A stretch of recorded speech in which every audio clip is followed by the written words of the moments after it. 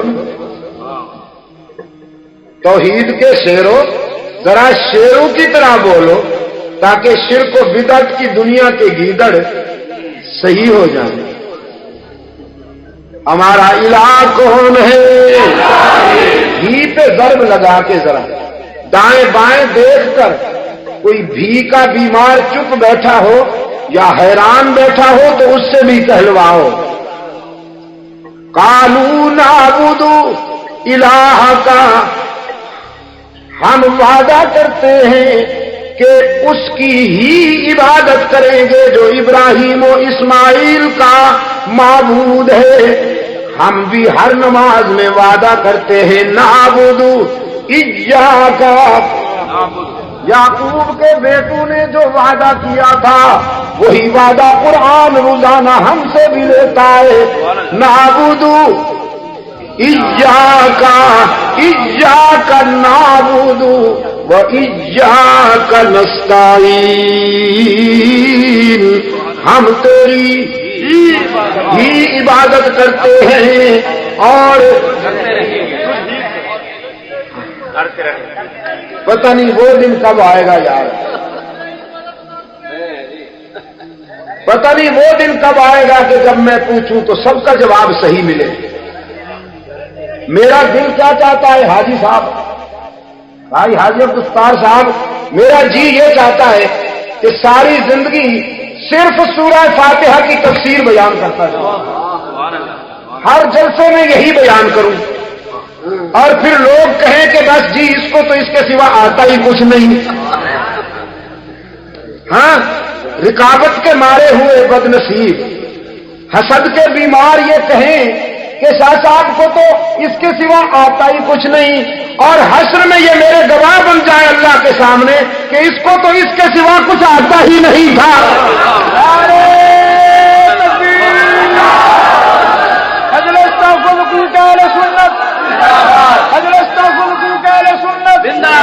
علامہ سید عبد العزیز شاہ صاحب نبی، خدا کی قسم میں یہ گانا سن کر اپنے دکھ بھول جاتا ہوں، میری تھکان اتر جاتی ہے جب یہ سنتا ہوں کہ مجھے اس کے سوا کچھ نہیں آتا۔ دنیا کے 24 ملکوں میں اللہ نے مجھے پہنچایا ہے، میں سچ کہتا ہوں یہی کہا ہے جو آپ کے سامنے کہہ رہا ہوں۔ یورپ میں، انڈیا میں، مڈل ایسٹ میں، افریقہ میں جہاں پہنچا ہوں یہی پیغام دیا ہے، اور یہاں کراچی میں تو ہاں جی تقریباً 20 سال سے اوپر ہو رہے ہیں، لیکن اب بھی جب میں پوچھتا ہوں تو بعض لہجے قابل اصلاح نظر آتے ہیں۔ پتہ نہیں وہ دن کب آئے گا کہ سب کا جواب صحیح ہو۔ ہاں، میرا ایک پہلو میں عزیز بیٹھا ہے جی، میں اس کو بہت دعائیں کرتا ہوں، بہت دعائیں دیتا ہوں، اس کا جواب بھی ابھی تک ٹھیک نہیں ہے، بس بدیگنا چہرہ، نام نہیں لیتا میں اس کا، لیکن اللہ تعالیٰ اس کو صحیح قرآن کریم کا فہم نصیب فرمائے۔